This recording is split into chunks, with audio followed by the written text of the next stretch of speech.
बादब बामुलाहजा में मैं फजल इमाम मलिक।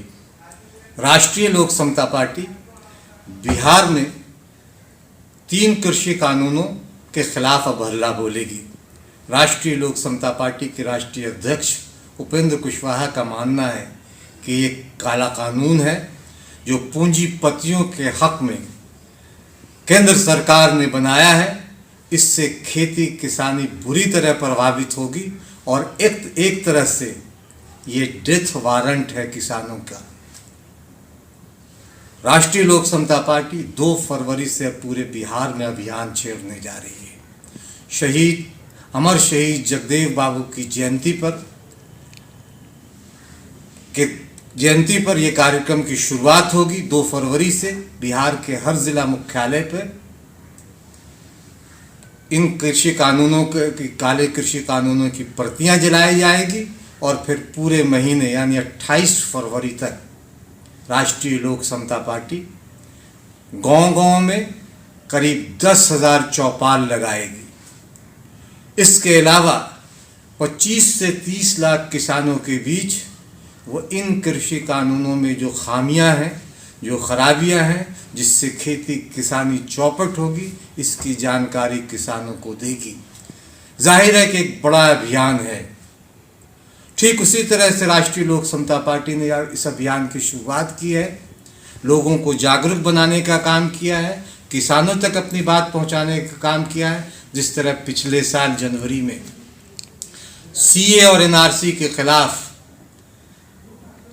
उपेंद्र कुशवाहा सड़कों पर निकले थे और देश बचाओ यात्रा, समझो समझाओ देश बचाओ यात्रा उन्होंने शुरू की थी और लोगों को बताया था कि सीए, एनआरसी और एनपीआर से क्या क्या खतरे हैं। ठीक उसी तरह किसान चौपाल लगाकर इस बार ये राष्ट्रीय लोक समता पार्टी उपेंद्र कुशवाहा की अगुवाई में ये बताएगी कि इस किसान कानून के लागू होने के बाद देश का किसान कहाँ पहुँच जाएगा, देश की किसानी किस तरह से चौपट हो जाएगी।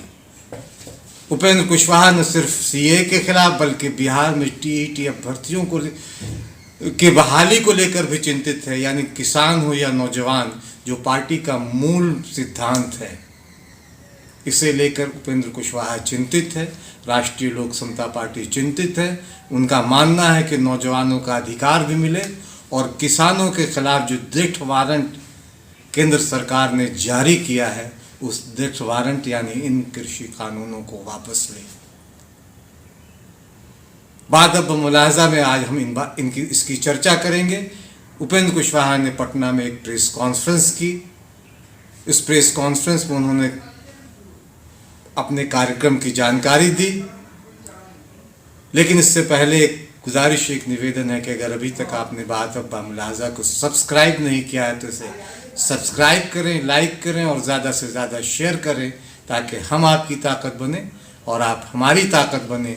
साथ ही साथ एक गुजारिश ये भी है कि जन सरोकारों की पत्रकारिता के लिए बादब बामुलाहजा को अपनी क्षमता के अनुसार आर्थिक सहयोग भी करें। लेकिन कोशिश कानून के पक्ष में खड़े लोग हैं, उनकी ओर से है कि लोगों को गुमराह किया जाए, किसानों तक सही चीज नहीं पहुंचने देने का प्रयास। मतलब इस कानून के बारे में हमारी पार्टी ने तय किया है कि इस कानून का सच क्या है, सरकार दावा क्या कर रही है और सच में इसका परिणाम क्या होगा। इससे किसानों को अवगत होना, आम किसानों को अवगत होना जरूरी है। और उसी दृष्टि से हमने तय किया है कि हम बिहार के तमाम गांवों में जाकर किसान चौपाल लगाएंगे। किसान चौपाल 2 फरवरी जो शहीद जगदेव बाबू की जयंती का दिन है, उस दिन से हम इसकी शुरुआत करेंगे। बिहार के तमाम जिला मुख्यालयों में जो कृषि कानून अभी बना है, जो बिल आया था पार्लियामेंट में, उसकी प्रति 2 फरवरी को जहां हम बिहार के तमाम जिला मुख्यालयों में हमारे साथियों के साथ उपस्थित होकर जगदेव बाबू के चरणों में श्रद्धा सुमन भी अर्पित करेंगे और उस कानून की प्रति को वहां जलाएंगे और उस दिन से इस कार्यक्रम की, किसान चौपाल के कार्यक्रम की शुरुआत होगी।